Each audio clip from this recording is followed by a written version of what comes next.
here at Cabin Entertainment Studios with Metal Pete, or Peter Kissane, from Bray Road, and we're going to talk about his drum setup and what he does to record. So, Pete, how long have you been playing drums in Bray Road? I would say ongoing 4 years of Bray Road itself. I've known the band for a very long time, pretty much the whole past decade, I would say, because I've had bands before and played shows with them. Okay, cool. So it was someone I already knew from beforehand. Mm-hmm. And how long have you been playing drums in your life? Where did you start? I actually officially got a drum kit at like 5 years old, around kindergarten age. And I mean, I've had the interest beforehand, like, before toddler pre-K years. But yeah, I did get an official drum kit. I mean, that was a big deal. And then I started playing on my own, and my dad kind of helped me out from his experiences in music. He plays guitar and bass. There's that. So he was the one to get me going on that. But then, of course, when middle school came, I joined school band and did that all the way to the end of high school. And then, of course, I started jamming with friends that I could find, because I've been wanting to get into like rock and metal bands for the longest time. I mean, that's been a type of music I've been always wanting to do since like later in grade school or so. And then, so by the time I was done with high school, I started the metal scene, seeing more of the metal scene, and knowing people and meeting lots, and trying to get my name out there of playing drums. I mean, I've jammed with some others, and they've discovered about me. So yeah, cool. That got me out there. So that's really cool. Tell me about your actual drum kit, what you use, what your cymbals are. Absolutely. First off, biggest drum brand I ever loved is Pearl. This here that I have is a Pearl Session series from the mid-90s. I actually got it originally, the original kit of that expansion that I have when I was not quite to high school yet. And I love it for its tone. Maple shells, maple wood, just an excellent tone, lively tone. And so now, and it's also a double bass set too, meaning actual 2 bass drums for double bass. And also with that is Pearl Demon Drive Eliminator pedals, which have the greatest action of all pedals, in my opinion at least. And their Pearl drum hardware, that's also another. Love how it functions and holds up. Durability is just amazing. So Pearl drums and the Eric Singer Signature Series snare drum. That's one of my favorites. I just love its thick maple shelled, also very loud and very snappy sounding. Again, its tone is incredible. I just love how it sounds. So, and on to cymbals, I also use Zildjians, and I'll also use top-of-the-line Zildjians, A Zildjians, Ks. That's another thing to note. I just prefer their tone, their quality, and of course, their durability, and more so their volume. Volume is important. Yeah, that's awesome. Especially live drumming when I don't have the best miking. That's another overall thing to note, that having volume, because I have to produce the volume in most situations. Except for recording, then I mic everything up. So then for heads on the drums, I love Evans. They have this very rounded tone without the overtone excessiveness that others have. They also have a sharp attack, where it's like you just hear that initial high-end sound. And they also, again, durability, especially for hard hitting. That's just very important to me. All those things are important, especially if I want to play loud and hard. Yeah. Volume, durability, tone. Those are like the keys. They are the keys. They are absolutely the keys. And also for kicks, I actually have electronic D-drum triggers on them with a Roland TD6 drum module because I prefer to electrify the kicks to amplify them easier than miking them. Everybody hears them, you hear the attack sound, everyone else hears, and it's more of a direct sound. So that's another side note, both recording and live. You'll hear everything out of them without any feedback or any other tones that get in the way of what you want to hear. Cool. So that is actually all I can say about my drum kit, other than the sticks, the XL drumsticks that I use. It's a brand in Oconomowoc, local company, single man operated, custom order or stock order of what he has for stock sticks. And I just love how they sound. They have durability, and I just love their wood, their maple wood, nylon tips for a sharp attack. So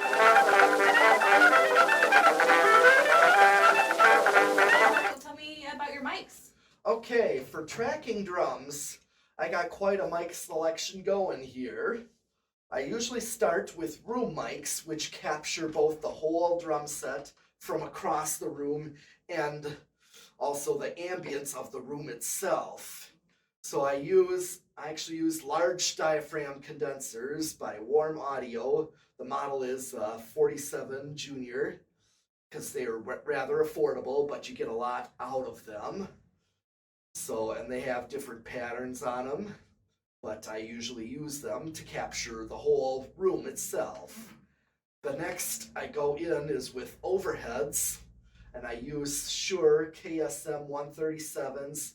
They're cigar type mics, pencil mics, and they are very bright as well. They're small diaphragmed, but they capture the cymbals very well. And then I use two more on the main hi-hat and main ride cymbal because I have two of each. So I actually go with the KSM 137s, and then on the secondary rhythm cymbals, I have a secondary hi-hat and a second ride. I have CADs from a drum mic pack, CADs condensers, I believe model 217s. And then for the snare, I go top and bottom because I want to capture all of the snare. For the top, I use this modified Shure SM57. It's actually called a Grinelli. It's 90 degrees. It was modified by Grinelli, and it fits beautifully where it needs to go. You can fit it anywhere on any configuration. And then I go on the bottom with a Shure Beta 57. That's a little higher than an SM57, but it captures the bottom just to add to it. But most of the snare is from the top.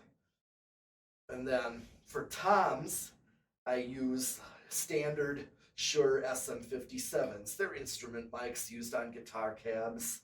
They're very all-purpose, but they're best on guitar cabs or drums for the toms to capture all of the tom sound. And then for the kick, instead of miking, I use the triggers, which is electrifying the kick drums, making them electronic, and using a Roland TD6 drum module and sending a direct signal like a keyboard would send a direct signal into the system. And in the end, in mixing, we have a different kick sample over those kick hits anyways. So we can change the kick sound to anything we want it to be. So that's really the long and short of what I use to record.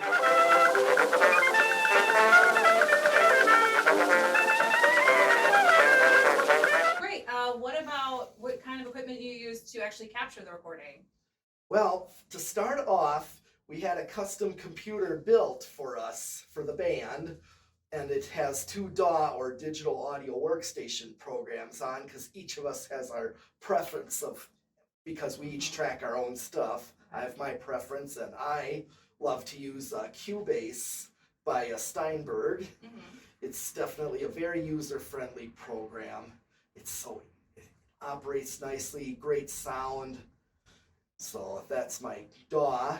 And then for interfacing to the computer and from the mics, because it has mic inputs on, the Tascam interface, it's a Tascam 16 channels to take all those mics and have inputs to, there's 8 mic pre's on the front of it, and then I have a 80 preamp to do the back half of the other 9 through 16 channels, so that I have total of 16 mic pre channels to put mics into, and then a USB interface to the computer. Okay. That way it records right onto the recording program.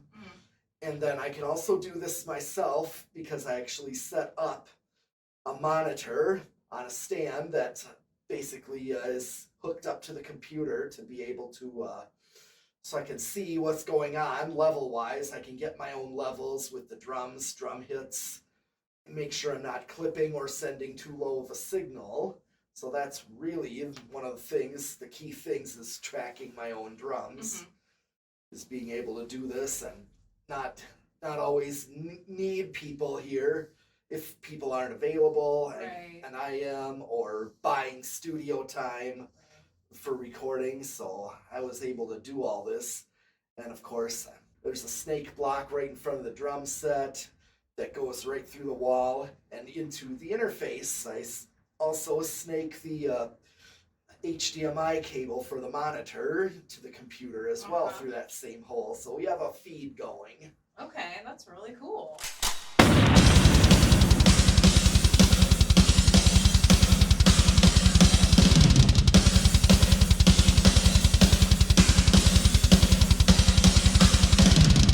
Well, this has been really great, Pete. Before we finish, tell me about some of your musical influences. Well, I have a very wide range of that, from my early childhood to the present. Of course, that I've listened to music for forever, since beginning of my life. My dad was big on music, so he had lots of records, and he played a lot of stuff because he was in bands. He practiced a lot, so I heard a lot of different things from that early childhood years to the present. Hearing the radio back in my grade school years, and I found like the right station that just suited me over everybody else at the time. Milwaukee's Laser. Okay. That was one of my favorites from way back, like the early 90s. I was into that. Everyone else liked their teeny bopper dance music. I'm gonna kind of say that. I am gonna say that because really, like at that time, I remember Metallica's Black Album coming out, Nirvana Nevermind came out, and Ozzy's No More Tears. 91 was a big year. I was still later in grade school. I was getting older, like I was almost 10 by then. And basically, those 3 albums came out pretty much at the same time. It was just that big year for that stuff. But then I heard more of Metallica's older albums throughout, you know, and so I've listened through every era, the grunge, hair metal era, and then got into death metal. When I saw Ace Ventura, Pet Detective, and I just loved the extreme drumming. I always loved the extreme types of drumming, the hard-hitting drumming. So I just kept finding heavier music as I got older. Discovered Cannibal Corpse. And then I got more into also more thrash metal like Slayer, and there's minor dark death and thrash metal bands like, say, Dark Angel, and even Testament is not as mainstream. Like they're less than, even though I love them, and I also love Exodus. So there's a huge influences of drummers and of course the bands, like Dark Angel, that was Gene Hoglan's early band. That's a favorite drummer. And currently in my extreme death metal, I love Nile. George Collius just has that massive drum kit, and also plays all over it like a madman, like crazy fast fills and fast blasts, everything. Like he's very technical but very tasteful with a lot of that stuff. And I got influenced to do that. So there's a big wide range of music that I can play. I played in on my dad's band when he needed a fill-in drummer. So I've learned to play all sorts of stuff, playing in school band, Right. high school band, jazz ensemble, which was off of the high school band. Right. So it was just so endless. I can't really name a favorite band because there's just so much out there. And lately, of course, trying to make my own stuff is the big thing right there, and I'm totally all for that. Well, on that note, what are some of the future recording plans you guys have for Bray Road? Basically, we definitely want to keep going. We have to keep going. There's no stopping. Yes. For one thing, but one of the things I want to talk about is the recording of singles, recording a song at a time. It feels so much easier to focus on one song versus trying to do a whole album's worth of songs at once, which I have done in the past. And I mean, it can drain you in the end to do that. I mean, it's just how it works. But I love the focus of one song, then do another later on, basically one song at a time. And then even releasing songs at a time, like an episode of a TV show, is how I like to look at it. Yeah. Because it's like, instead of, okay, we can make a season, like making an album, and then release one song at a time, like releasing an episode at a time, each week, how a TV show would do it when they have a season done. That's kind of how I look at it, is I feel like it's a TV show. That's awesome. Because instead of a movie. Right. So it feels that way. You could always binge it when you're done, right? Yes, and in fact, we also talk about, after releasing enough songs, compiling them all together.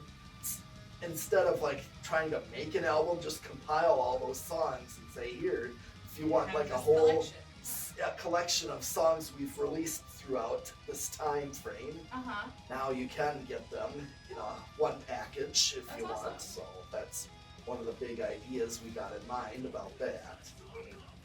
Well, thank you, Pete, and thank you to Coward Entertainment and Bray Road for letting us take over your space today and do this interview. Thank you again, Pete. Okay.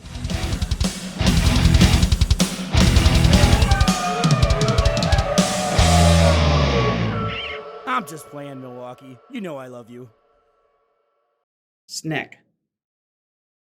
Don't step on snack. That's sexy, Pete. Let's do it.